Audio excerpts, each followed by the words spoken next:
र अब भने हामी यस मञ्चमा निम्त्याउँदैछौँ अर्को एकजना स्पिकरलाई। उहाँ जेन्सी अभियन्ता हुनुहुन्छ। यति भन्दै गर्दाखेरि हजुरहरूले पक्कै पनि थाहा पाइसक्नुभयो होला को हुनुहुन्छ भनेर। उहाँ सुशासन, प्रत्यक्ष कार्यकारी निर्वाचन र प्रवासी नेपालीलाई मतदान अधिकार दिलाउने अभियानमा पक्षधर हुनुहुन्छ।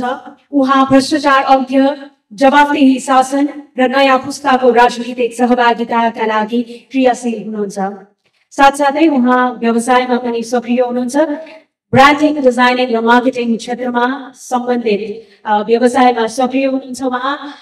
आउँ सबैजनाले जोरदार तालीका साथ स्वागत गरौँ मिराज ढुङ्गानाज्यूलाई। धन्यवाद सबैले। म मिराज ढुङ्गाना। आज चाहिँ हाम्रो सायद कुरा चाहिँ व्यवस्था, अवस्था र निकासको कुरा हो है। अब क्रान्ति पनि आयो, सबै भयो भनौँ न। अहिले पनि धेरै हामी चाहिँ 8 र 9 सेप्टेम्बरमा चाहिँ के भयो भन्ने कुरामा चाहिँ अड्किरहेका छौँ। अब त्यो त 2 महिना भइसक्यो है।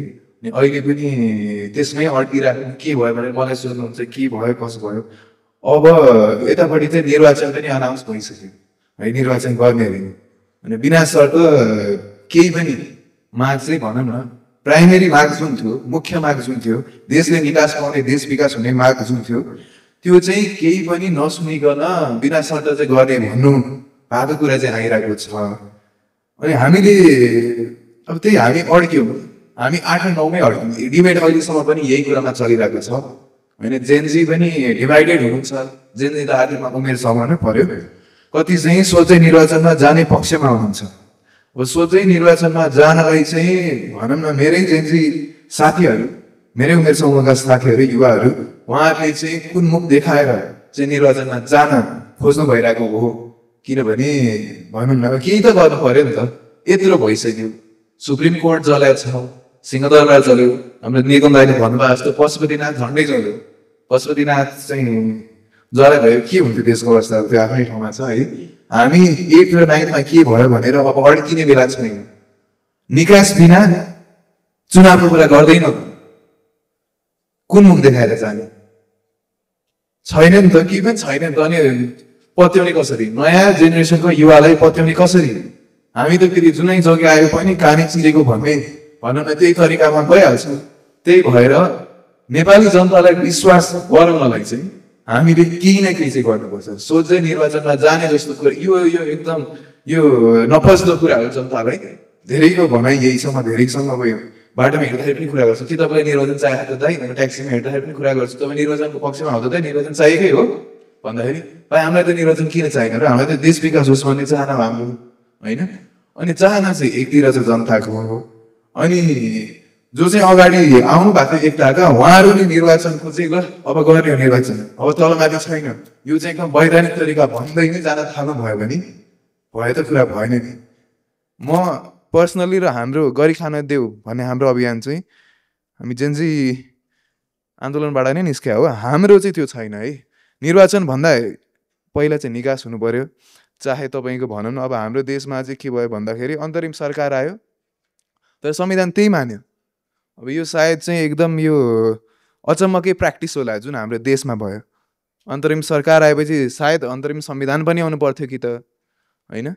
सो त्यो कारणले निकास चाहियो मुख्य कुरा होइन। अनि अब अर्को भनेको चाहिँ अब जुन चाहिँ हाम्रो तपाईँको ग्रुप नै डिभाइडेड छ भन्ने चाहिँ जुन छ, अब त्यसमा पनि के छ भन्दाखेरि तपाईँको एजेन्डा के बोक्नु भइरह। हामी त आफ्नो एजेन्डा भेरी क्लियरली हामी लिएरै अगाडि बढेका छौँ होइन। अब उहाँहरूको चाहिँ अब निर्वाचनमै जाने कुरा आउँछ भने त हामी त्यसलाई समर्थन दिन सक्दैनौँ।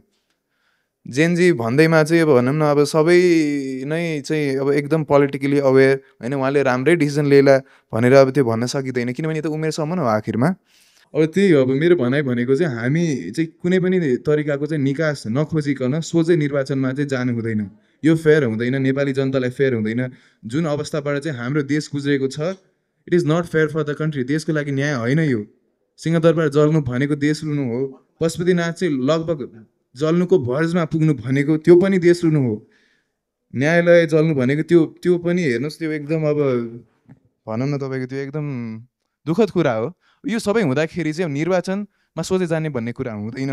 हामीले एउटा निकास खोज्नुपर्छ, एउटा सल्युसन खोज्नुपर्छ। र जो पनि जेनजी साथीहरू हुनुहुन्छ उहाँहरू सोझै निर्वाचन चाहिँ प्लिज नभनिदिनु होला।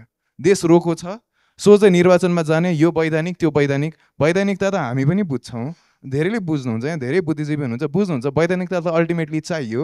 तर आन्दोलनको चाहिँ यो अर्थ के भयो, केही न केही त चाहियो नि त। सो मेरो कुरा चाहिँ, मेरो निष्कर्षको कुरा चाहिँ के भन्दाखेरि हामी सर्वपक्षीय बरु वार्ता गरौँ तर देशलाई निकास चाहिँ दिउँ। यही तरिकामा निर्वाचनमा जाने कुरै हुँदैन, त्यो कुरै नगरौँ। सर्वपक्षीय देशको चाहिँ अब ठुल्ठुला जो स्टेक होल्डर्स हुनुहुन्छ सबैजना एकचोटि वार्तामा आउँ, कुरा गरौँ र सामान्य नेपाली जनतालाई चाहिँ न्याय दिउँ। यो देश रोको अवस्था छ, देश चाहिँ भनौँ न अब हाम्रो युथहरू चाहिँ यति विदेश जानु भइरहेको छ, अलि टाइममा चाहिँ सायद दोस्रो जेनेरेसन अफ नेपाली चाहिँ दिने कोही पनि हुनुहुन्न होला। अब सबैजना विदेश जाने, उतै सेटल हुने, अनि दोस्रो पुस्ता कसले दिन्छ नेपाललाई?